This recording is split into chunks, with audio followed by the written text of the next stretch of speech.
नमस्कार दोस्तों। आज हम आपको पढ़ाने जा रहे हैं चैप्टर मैंने पढ़ाया था गति, उसके आंकिक प्रश्न पढ़ाने जा रहे हैं। तो चूंकि आंकिक प्रश्न है, जरा ध्यान से समझिएगा। इसमें से क्वेश्चंस लिखे हुए हैं और हम इनको सॉल्व कराएंगे, तो इस पे से गौर कीजिएगा। पहला प्रश्न पढ़ते हैं हम। कह रहा है कि दो वस्तुएं H1 व H2 ऊंचाइयों से एक साथ छोड़ी जाती हैं। उनके पृथ्वी पर पहुंचने में लिए गए समयों में अनुपात होगा। मतलब कितना जो है समय लगता है पृथ्वी तक जाने में, उनके समयों का अनुपात बताना है। तो ठीक है, देखते हैं। तो मान लो कि पहली वस्तु है, यहां से एक पहली वस्तु है और ये छोड़ी गई यहां से, ठीक है।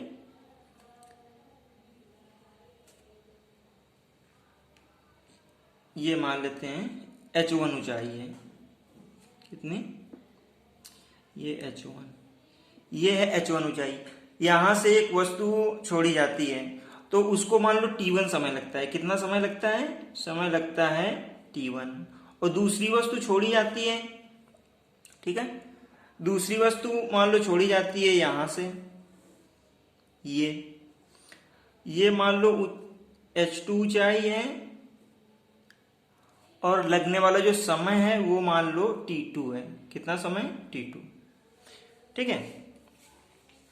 तो एक वस्तु H1 ऊंचाई से छोड़ी जाती है, पृथ्वी पर आती है, और एक वस्तु H2 ऊंचाई से छोड़ी जाती है, वो पृथ्वी पर T2 समय में आती है। एक T1 समय में आती है, एक T2 समय में आती है। तो ये T1 और T2 का अनुपात ज्ञात करना। देखिए कैसे ज्ञात करेंगे।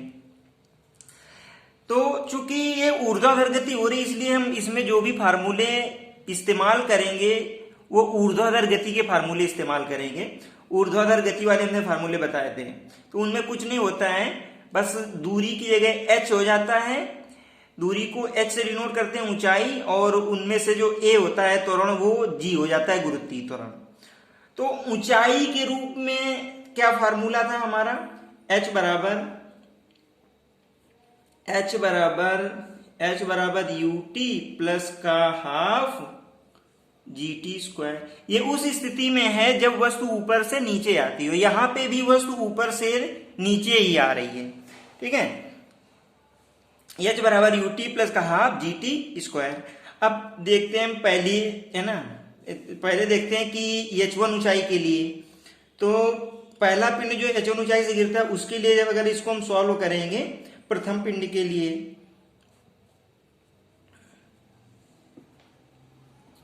प्रथम पिंड के लिए, प्रथम के लिए क्या हो जाएगा? H1 बराबर ut प्लस का हाफ gt स्क्वायर। तो u क्या हो जाएगा?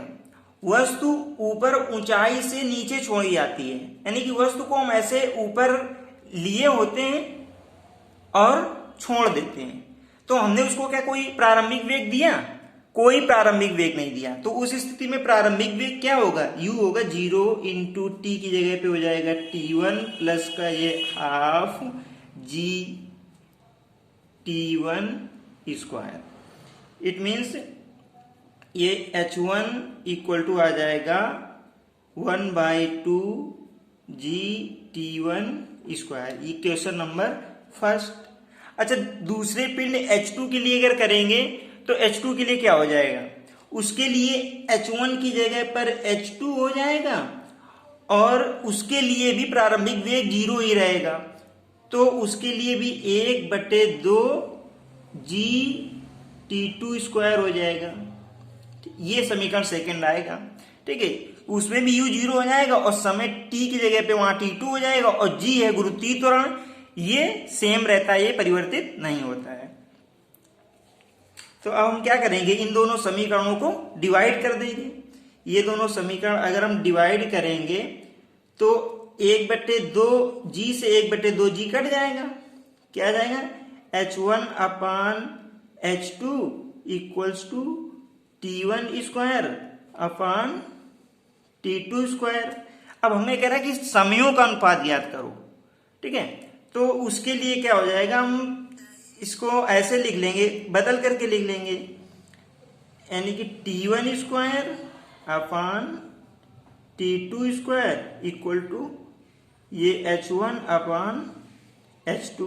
या हम इसको ऐसे भी कर सकते हैं, T1 अपान T2 बराबर under root H1 upon H2, ठीक है।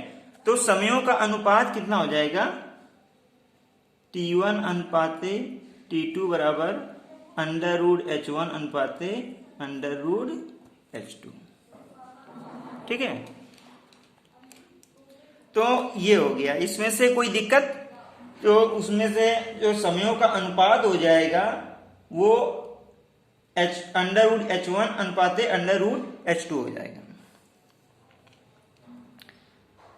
इसी तरह से दूसरा प्रश्न दिया गया है, कह रहा है कि प्रारंभ में एक कार समान वेग से चल रही थी, उस पर 1 मीटर प्रति सेकंड स्क्वायर के त्वरण 12 सेकंड तक लगा,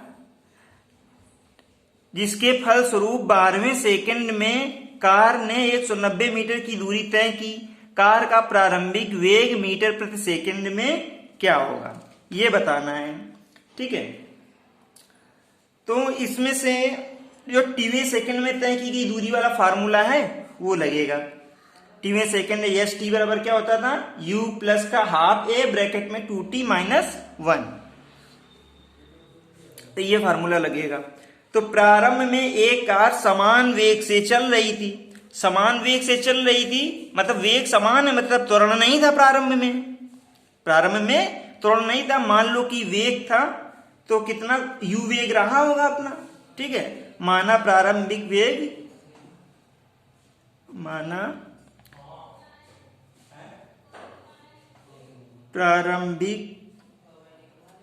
वेग बराबर u, उस पर 1 मीटर पर सेकेंड स्क्वायर का त्वरण, यानी त्वरण a इक्वल टू कितना दिया गया है, a इक्वल्स टू 12,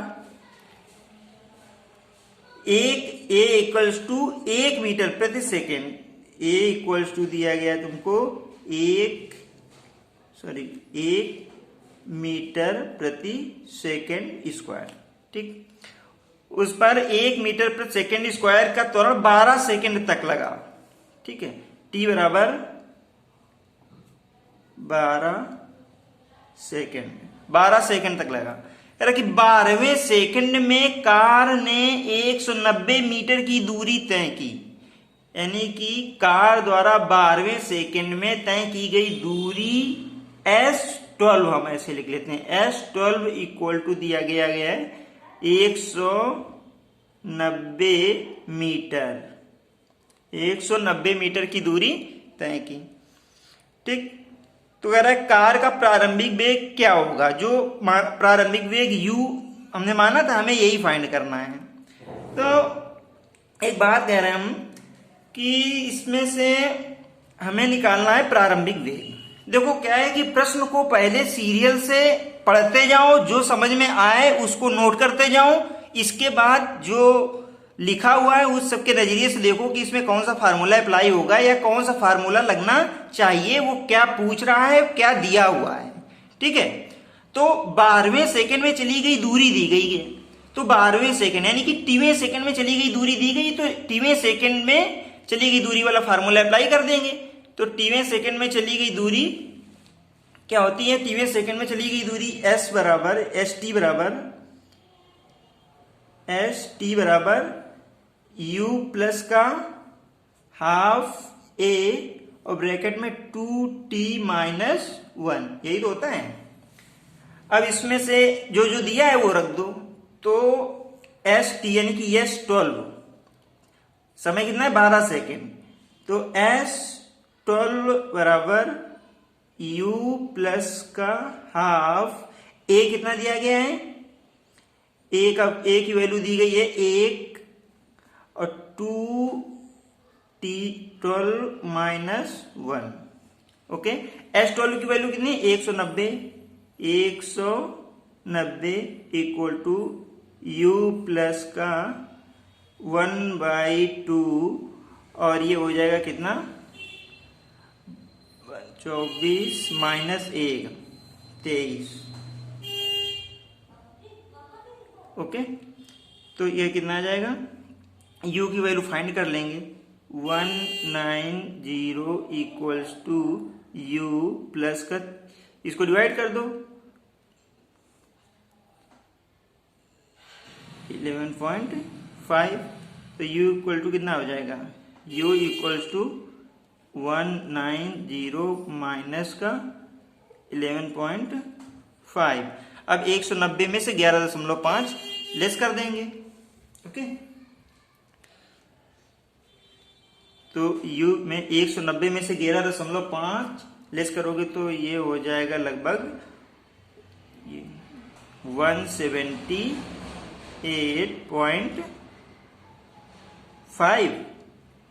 178.5 मीटर प्रति सेकेंड। वेग का मात्रक मीटर प्रति सेकेंड होता है ना, तो मीटर प्रति सेकेंड ये हो जाएगा, ये आंसर आ जाएगा तुम्हारा। ओके, तो इस तरह से हम सॉल्व कर लेंगे। कोई प्रॉब्लम देखो, और इस तरह से समझोगे तो कॉन्सेप्ट समझ में आ जाएगी। और ये तो बेसिक सवाल है, बेसिक फार्मूले अप्लाई हो रहा है इनमें से, ठीक है, एकदम से बेसिक है। और जब ये सीख जाओगे तो इसके बाद कोई भी प्रश्न दिया गया होगा तो उसको बड़ी आसानी से सॉल्व कर लोगे। ठीक है, अगला प्रश्न हम देखते हैं।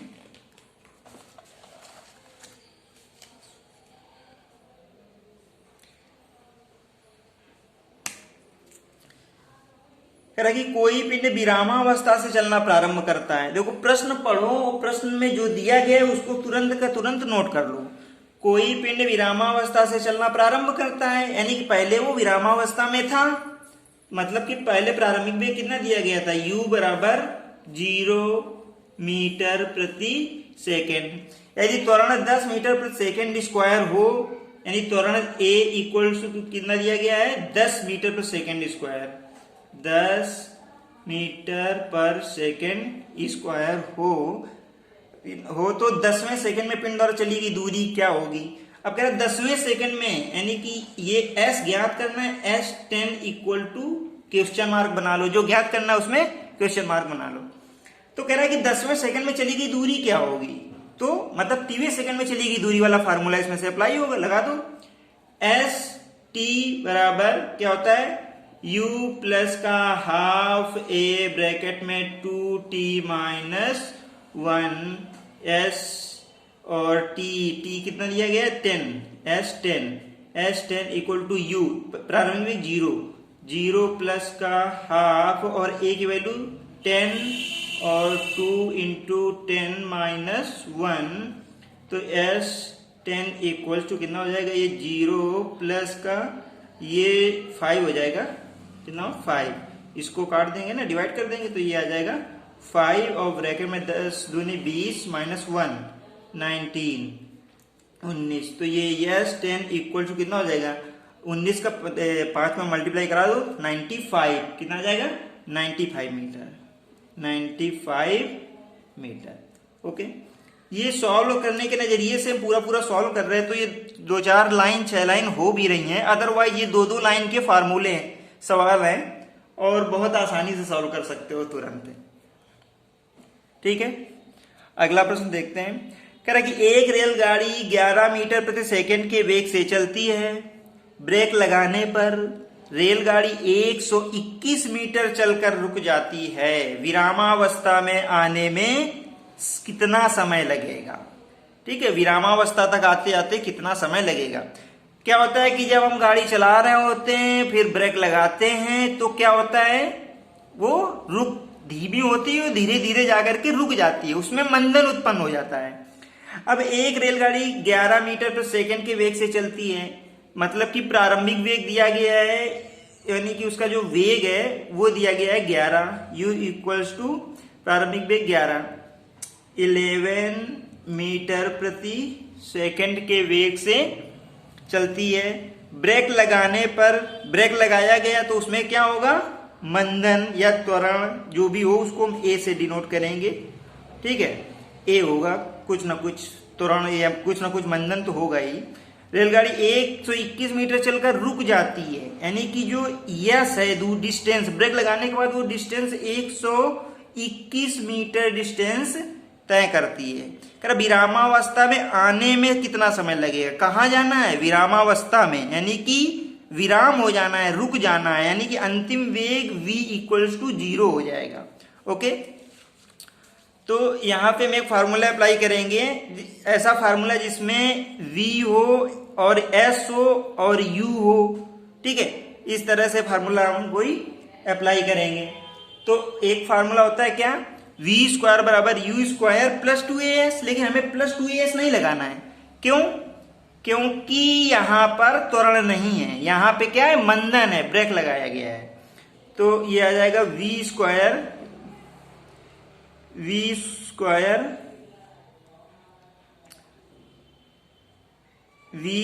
बराबर u स्क्वायर माइनस का 2as। ओके, ये फार्मूला आ जाएगा। अच्छा, यहां देखें v दिया गया है, u भी दिया गया है, a नहीं दिया है और s भी दिया है, तो यहां से हम a फाइंड कर लेंगे। लेकिन हमें a तो निकालना नहीं है, हमें क्या निकालना है, t। कह रहा है कि विरामावस्था में आने में कितना समय लगेगा, तो हम फार्मूला इसके बजाय ये अप्लाई कर सकते हैं कि v बराबर u माइनस का at, v बराबर u माइनस का at। हाँ, और ऊपर वाले फार्मूले से a फाइंड कर लेंगे, फिर नीचे वाले फार्मूले में a रख देंगे। ठीक, तो ये हो जाएगा। तो इसमें से ये दो फार्मूले यूज होंगे, पहला ये और दूसरा ये। अब देखो, पहले पहला वाला फार्मूला अप्लाई करके हम a फाइंड आउट करते हैं। तो यहाँ पे ये वाला फार्मूला लगाएंगे, तो v की वैल्यू कितनी है, 0 का स्क्वायर इक्वल्स टू u का स्क्वायर, यानी कि 11 का स्क्वायर माइनस का 2 इंटू a इंटू s की वैल्यू 121। ओके, इसकी वैल्यू 100। अब ये आ जाएगा 0 इक्वल्स टू 11 का 121 माइनस का 2 इंटू a इंटू 121। अच्छा, इसको सॉल्व करेंगे तो ये ऐसा हो जाएगा, ये इसको इधर ले आते हैं, 2a इंटू 121 इक्वल्स टू 121। तो 121 से 121 ये कट जाएगा, a इक्वल्स टू आ जाएगा 1/2। a की वैल्यू कितनी हो जाएगी, 1/2। ठीक है, 1/2 मीटर पर सेकेंड, a की वैल्यू 1/2 मीटर पर सेकेंड आ जाएगी। अब थोड़ा साइड में देख लो इसको, इधर। अब v equal to u minus at apply कर देंगे, v equals to u minus का a into T.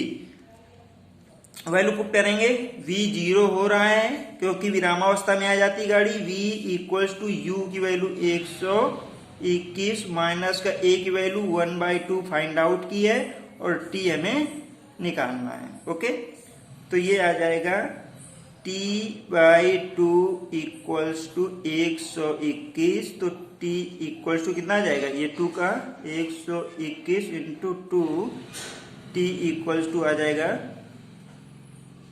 242 second. Okay, 242 second, t की वैल्यू कितनी आ जाएगी, 242 सेकेंड। ठीक है, तो इस तरह से कोई भी क्वेश्चन दिया गया है उस